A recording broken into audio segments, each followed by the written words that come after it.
ஹalleluya! நம்முடைய ஆண்டவராகிய இயேசுவின் நாமத்தில் உங்களுக்கு வாழ்த்துக்கள். Good morning. வாங்க, அனுதின தியானத்தில் நம்மோடு இன்றைக்கு ஆண்டவர் என்ன பேசுவார் என்று நம்ம எல்லாரும் சேர்ந்து கேட்போம்.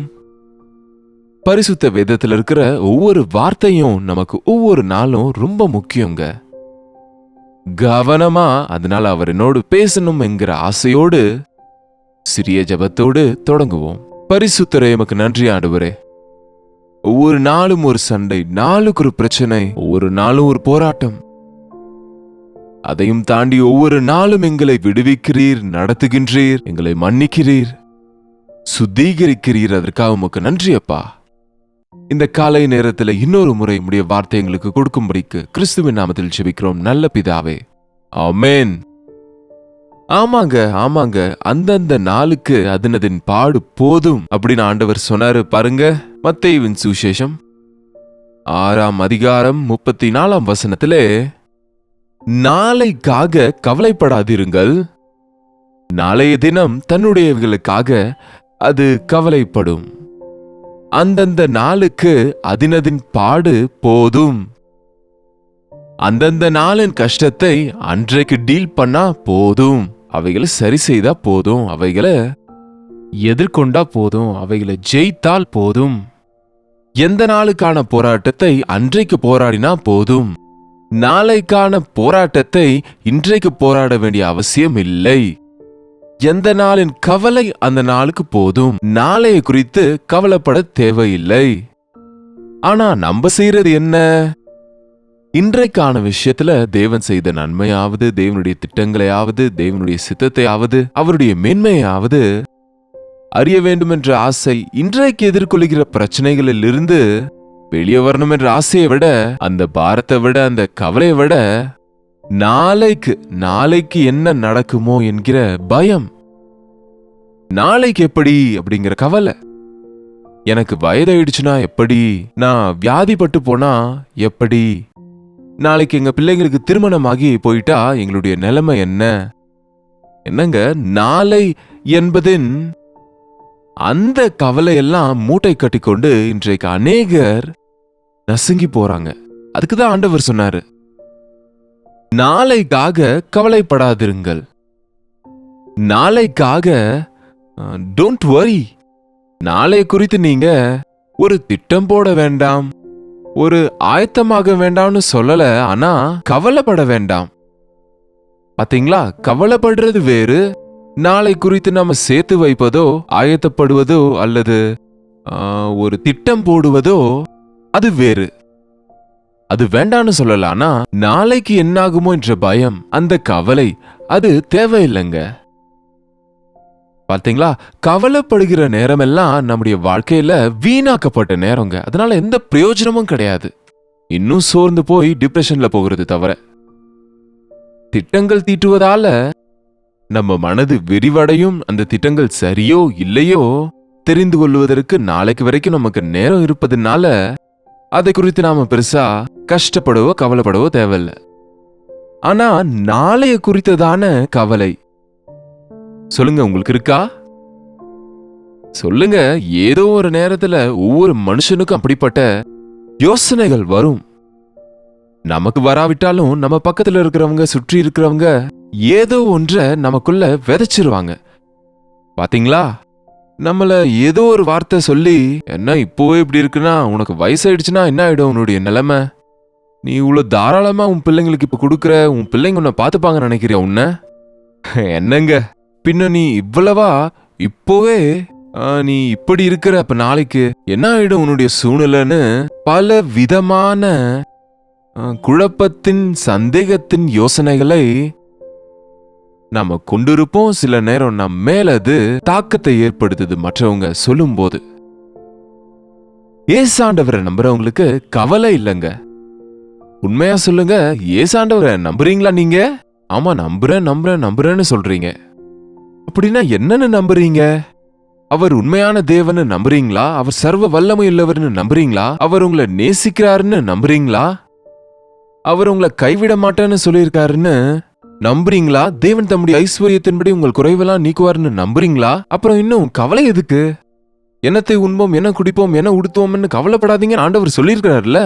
நாளை குறித்து, நாளைக்கு உணவு குறித்து, வருங்காலத்தை குறித்து கலங்கி கொண்டு பயங்களோடு நிறைந்திருக்கிறதுனால இன்றைக்கு உங்களுக்கு இருக்கிற சந்தோஷத்தை இழந்து போறீங்க, உங்க ஆரோக்கியத்தை கெடுத்துக் கொள்றீங்க, ஒன்றும் செய்ய முடியாதவங்களாயிட்டுறீங்க. இயேசுவினிடம் விசுவாசம் வைக்கிறவங்களுக்கு தைரியம் இருக்கு. ஏன்னா என் இயேசு வாக்கு கொடுத்தா நிறைவேற்றுவாரு. இன்றைக்கு என்னை பார்த்துக் கொள்கிற தேவன் நாளைக்கும் பார்த்துக் கொள்வார். நான் பிரயோஜனமற்றவனா இருந்த போதே என்னை நேசித்த என் தேவன் நான் முதிர் வயதுல சென்றா கூட என்னை விடமாட்டார் என்கிற விஷயத்த நம்ம எப்பவுமே மறக்க கூடாது. ஒவ்வொரு நேரமும் அவ்வப்போது நம்ம தேவன் மேல விசுவாசம் வைக்கணும். இன்றைக்கான கவலை வேற, நாளைக்கு இருக்கிற கவலைங்க வேற. இன்றைக்கு வர கஷ்டம் வேற, நாளைக்கு வேற விதமான கஷ்டம் வரும், இன்னொரு விதமான கஷ்டங்கள் வரும். ஆமாங்க, இன்றைக்கு வாலிபருக்கு இருக்கிற கஷ்டங்கள் வேறு, குடும்பத்தாரின் கஷ்டங்கள் வேறு, முதியவர்களின் கஷ்டம் வேறு. இல்லையா சொல்லுங்க. எங்க பாஸ்டர்மார்களுக்கு கஷ்டங்கள் வேறு, விசுவாசிகளின் கஷ்டங்கள் வேறு, உலகத்தில் அவிசுவாசிகளின் கஷ்டங்கள் வேறு. அந்தந்த பகுதியில் நாம பலவிதமான பிரச்சனைகளை எதிர்கொள்ளுகிறோம். ஒருவேளை சிலருக்கு தேவையான அளவுக்கு வீட்டுல சாப்பாடு இருக்கும், பொருளாதார நெருக்கடி இருக்காது, ஆனா அவங்களுக்கு ஆரோக்கியம் இருக்காது, அவங்களுக்கு உணவு செரிக்காத நிலைமை இருக்கும். என்ன பிரயோஜனம்? சிலருக்கு பயங்கரமா பசிக்கும், ஆனா பாவம் சாப்பிட எதுவும் இருக்காது. இப்படிப்பட்ட சூழ்நிலையில எது என்னவானாலும் இயேசு ஆண்டவர் பசியோடு இருக்கிறவங்களை திருப்தி ஆக்குகிற தேவனா இருக்கிறார். ஆண்டவர் நாளைக்கு நமக்கு தேவையானதை நமக்கு ஆயத்தப்படுத்தினவரா இருக்கிறார். நான் போய் உங்களுக்கு ஸ்தலத்தை ஆயத்தம் பண்ணின பின்பு நான் இருக்கிற இடத்தில் நீங்களும் இருக்கும்படி மறுபடியும் வந்து உங்களை சேர்த்துக் கொள்வேன் என்று சொல்லியிருக்கிறார் இல்லையா? ஆண்டவர் மேல விசுவாசம் வைக்கணும். ஏன்னா அவருக்கு அவருடைய ரிசோர்சஸ், அவருடைய சேமிப்புல ரிசர்வாயர்ஸ்ல இருக்குன்னு சொல்லுவாங்க பாருங்க, ரிசர்வ் பேங்க்ல இருக்குன்னு சொல்லுவாங்க பாருங்க. எங்க பணம் இல்லாவிட்டாலும் அங்க ரிசர்வா இருக்கும் கொஞ்சம் பணம். அப்படியாக தேவனிடத்துல இருக்கக்கூடிய நிதிகள், தேவனிடத்துல இருக்கக்கூடிய நிறைவு எப்போதும் அது முடியாது.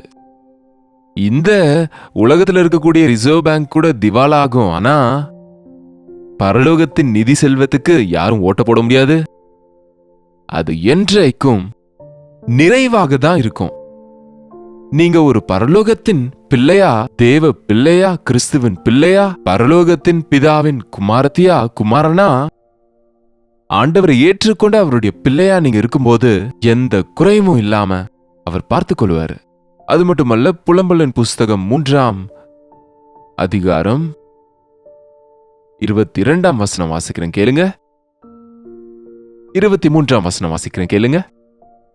ஒவ்வொரு நாளும் புதிதாக அவருக்கு இரக்கங்கள் பிறக்கிறது. அனுதினமும், அப்படின்னா ஒவ்வொரு நாளும் புதியவைகளாக அவருடைய இரக்கம் பிறக்கிறது. அவருடைய அன்பு பழையதல்ல, அவருடைய பாசம் ஓல்டு ஸ்டாக் கிடையாது. ஏசாண்டவரின் அன்புக்கு எக்ஸ்பைரி டேட் இல்லைங்க. அது என்றைக்கும் இருக்கும் அன்பு, அது நிரந்தரமான அன்பு. ஆனா புதியதாக உங்க தேவைகளுக்கு ஏற்றபடியாக, உங்க சூழ்நிலைக்கேற்ப உங்களை விடுவிக்கக்கூடிய அளவுல, நீங்க எந்த சூழ்நிலையில இருந்தாலும் உங்களை நேசிக்கக்கூடிய அளவுல, அவருக்கு எந்த நாளுக்கு அந்த நாள் புதியதாக இரக்கங்கள் உண்டாகிறது. அவருடைய இரக்கங்களுக்கு முடிவில்லை. ஹல்லேலூயா! எவ்வளவு பெரிய தேவன் நமக்கு இருந்தா சின்ன சின்ன விஷயங்களுக்கு நம்ம ஏன் கவலைப்பட்டு கொண்டு இருக்கணும் சொல்லுங்க? நம்ம பிரச்சனைக்கெல்லாம் தீர்வு அவர்தான். நம்முடைய தேவைகள் குறைவுகள் தீர்ப்பவர் அவர்தான். நம்முடைய துன்பங்களை தீர்க்கிறவர் அவரே. நம் மீது கண்ணை வைத்திருக்கிறவர் அவர். பாருங்க, 2 காசுகளுக்கு விற்கப்படும் குருவைகளை கூட அக்கறை எடுத்துக் கொள்கிற தேவன் அவருடைய சாயலில், அவருடைய சுரூபத்தில் செய்யப்பட்ட நம்மை விட்டுருவாரா? போஷிக்க மாட்டாரா? பார்த்து கொள்ள மாட்டாரா? காக்க மாட்டாரா? நம்புங்க. எதுக்கு கவலை? எப்போதும் அழுது கொண்டே இருப்பீங்க, எப்பவும் ஏதோ சொல்லிட்டே இருப்பீங்க, அது இல்ல இது இல்ல, அது எப்படி இது எப்படி என்கிற கவலை, அந்த துக்கம் ஏசாண்டவரை நம்பி இருக்கிறவங்களுக்கு தேவையில்லை. உண்மைதான், என்னிடத்துல ஒன்றும் இல்ல, உண்மைதான், என்னிடத்துல பலன் இல்ல, உண்மைதான். ஆனா என் தேவன் பெரியவர். ஒருத்தர் சொன்னாங்களாம், உன் பிரச்சனைகளை குறித்து தேவனுக்கு சொல்லாத, உன் பிரச்சனைகளுக்கு உன் தேவனை பத்தி சொல்லு. என்ன நினைக்கிற என் தேவனை பத்தி? அப்போ அந்த பிரச்சனைகள் ஓடிவிடும் உங்களை விட்டு. எந்த நாளுக்கு அந்த நாள். நேற்றைய இரக்கமும் அன்பும் இன்றைக்கு உதவாது. நேற்றைய பக்தி இன்றைக்கு உதவாது. நேற்றைய பிரச்சனைகளுக்கு, நாளைய பிரச்சனைகளுக்கு இன்றைய இரக்கம் போதாது. ஏன்னு சொன்னா அது அக்கார்டிங்லி. நமக்கே தெரியும்லங்க, தினமும் ஒரே மாதிரி பிரச்சனை இருக்குமா சொல்லுங்க? சிலர் சொல்லுவாங்க, வீட்டுல நல்லா இருந்தா உடம்புக்கு நல்லா இருக்காது, உடல் நல்லா இருந்தா வீட்டுல நல்லா இருக்காது, உடல்லையும் வீட்டிலையும் நல்லா இருந்தா ஆபீஸ்ல நல்லா இருக்காது, காலேஜ்ல நல்லா இருக்காது, தேசத்துல நல்லா இருக்காதுன்னு ஏதோ ஒன்று வந்து கொண்டேதான் இருக்குங்க. எப்போ எப்படிப்பட்ட பிரச்சனைகள் வருமோ நமக்கு தெரியாது. எத்தனையோ விதமான பிரச்சனைகள் இன்றைக்கு உலகத்துல சுத்திட்டு இருக்கு. எங்க எப்போ எது பர்ஸ்ட் அவுட் ஆகுமோ நமக்கு தெரியாது. ஆண்டவரின் வருகை நாட்கள்ல இருக்கும். நாளைக்கு நம்ம இருப்போமோ இல்லையோ தெரியாது. நம்முடைய வாழ்க்கை எப்படிப்பட்டது? இப்போதிருந்து காணாமல் போகிற புகையை போல இருக்கிறோம். எதேதோ கற்பனை செய்வது எதுக்குங்க சொல்லுங்க? இன்றைக்கு அல்லது நாளைக்கு இன்ன பட்டணத்திற்கு போய் அங்கே ஒரு வருஷம் தங்கி வியாபாரம் செய்து சம்பாத்தியம் பண்ணுவோம் என்கிறவர்களே கேளுங்கள். நாளைக்கு நடப்பது உங்களுக்கு தெரியாதே. ஆகையால் உங்களுக்கு தேவைப்படுறது உங்களுக்கு இருந்தா திருப்தியா இருங்க. உங்க ஜெபங்களுக்கு பதில் கொடுக்கக்கூடிய ஆண்டவருக்கு ஜெபிக்கிறவங்களா இருங்க. ஒன்றுதாங்க, உண்மையா இயேசு கிறிஸ்துவ விசுவாசிக்கிறவன் நாளைய குறித்து கலங்க மாட்டான். நம்ம சிறு பிள்ளைங்க தாயின் இடத்துல பால் குடித்த பிறகு அந்த கொஞ்சம் பாலை குடிச்ச உடனே நிம்மதியா தூங்கும் அந்த பிள்ளைங்க, இல்லங்க? அப்படிதானா? அல்லது மம்மி நாளைக்கு குடுப்பீங்களா, நாளைக்கு மத்தியானம் குடுப்பீங்களா, திரும்ப எனக்கு பால் குடுப்பீங்களா எனக்குன்னு கேக்குமா? அம்மா நான் அழுதால் என்னுடைய அழுகையை புரிந்து கொண்டு எனக்கு பால் வேணும்னா பால், எனக்கு குளிக்கணும்னா குளிக்க வைப்பது, நான் எந்த கஷ்டத்துல இருக்கிறேனோ அறிந்து அந்த கஷ்டத்துல இருந்து என்ன என் தாய் விடுவிப்பாங்கன்னு நம்புவாங்க பாருங்க. அது போல நாம நம்ம பரலோகத்து பிதாவை அவரை நோக்கி ஒரு சத்தமிட்டா நம்ம எந்த நிலைமையில இருந்தாலும் நம்மை விடுவிக்க கூடியவர், நம் பசியை தீர்க்கிறவர், நம்முடைய தாகத்தை தீர்க்கிறவர், நமக்கு ஆறுதலை கொடுக்கக்கூடியவர், நம்முடைய தேவைகளை சந்திக்க கூடியவர். பண விஷயமாவது பொருட்கள் விஷயமோ அல்லது எதுவானாலும் சரிங்க, மனுஷருக்கு கூடாதது எல்லாமே தேவன் செய்ய முடியும்.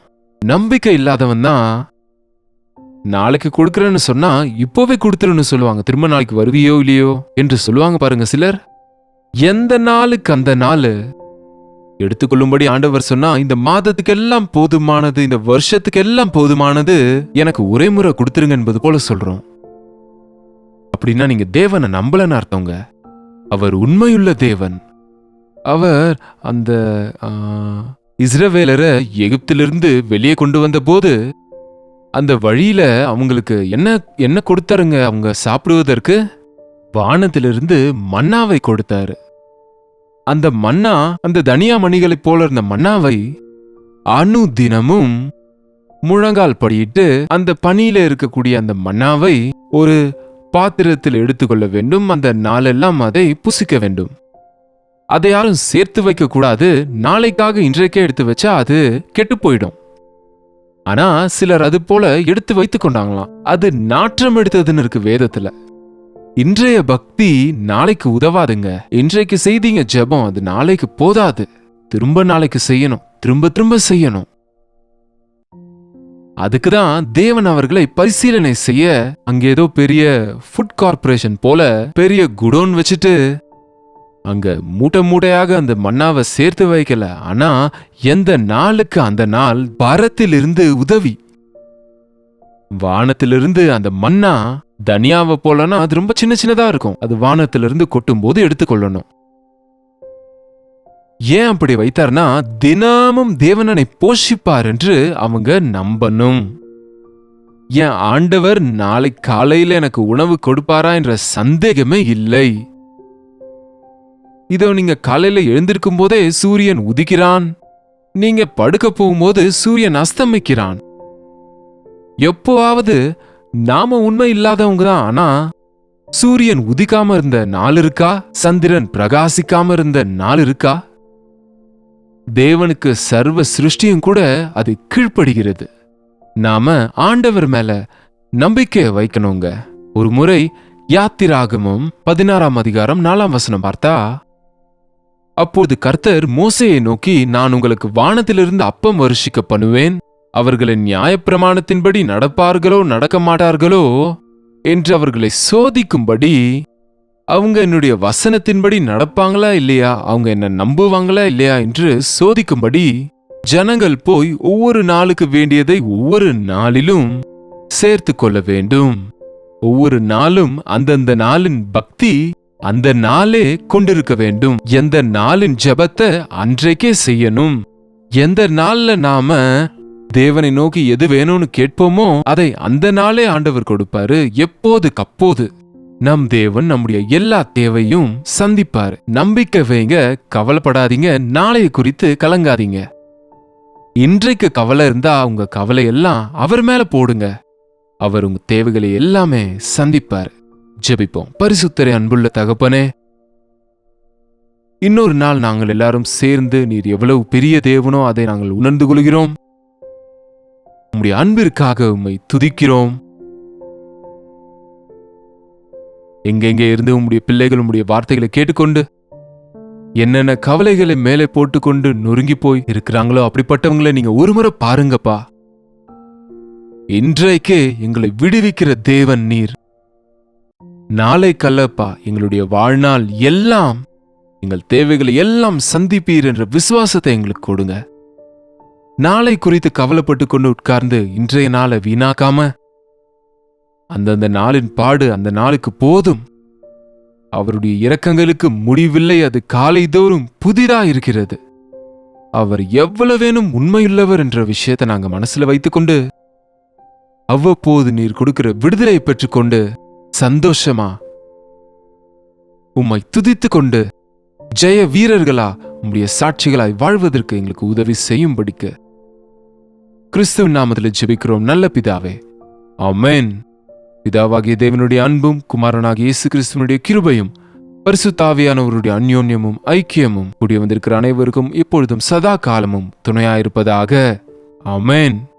தேவனுக்கு ஸ்தோத்திரம். உங்களுடைய ஜெப விண்ணப்பங்களையும் பாரங்களையும் எங்கிருந்து பாக்குறீங்களோ அதை கமெண்ட் செக்ஷன்ல நீங்க டைப் பண்ணுவது மட்டுமல்ல, ஒரு வாட்ஸ்அப் மெசேஜ் மூலியமா எங்களுக்கு நீங்க தெரியப்படுத்துங்க. 8939801234 என்ற நம்பருக்கு ஒரு டெக்ஸ்ட் அல்லது வாய்ஸ் மெசேஜ் மூலமா நீங்க எங்களுக்கு அனுப்புங்க. உங்க ஜெப விண்ணப்பங்களை எங்களுக்கு தெரியப்படுத்துங்க. உங்களுக்காக ஜெபிக்கிறோம். உங்க பிரைஸ் ரிப்போர்ட்ஸும் தெரியப்படுத்துங்க. அதற்காக தேவனை துதித்து இன்னும் உற்சாகமா இந்த நிகழ்ச்சிகளை எங்களால தொடர முடியும். கர்த்தருக்கு சித்தமா இருந்தா நாளைக்கு இதே நிகழ்ச்சியில கர்த்தருடைய வார்த்தையோடு உங்களை மீண்டும் சந்திக்கிறேன். அதுவரை கர்த்தருடைய கிருபை உங்களுக்கு துணையா இருப்பதாக.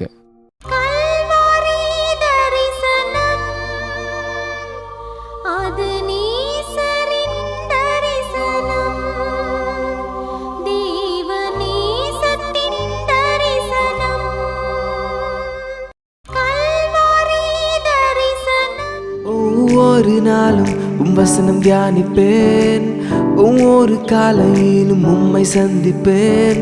ஒவ்வொரு நாளும் வசனம் தியானிப்பேன், ஒவ்வொரு காலையிலும் உம்மை சந்திப்பேன். என்னோடு பேசும் தெய்வம் நீ, இன்றும் என்னோடு பேசிடும். வார்த்தை ஜீவன் உள்ளது, இன்றே என் வாழ்வை மாற்றிடும். அனுதின தியானம்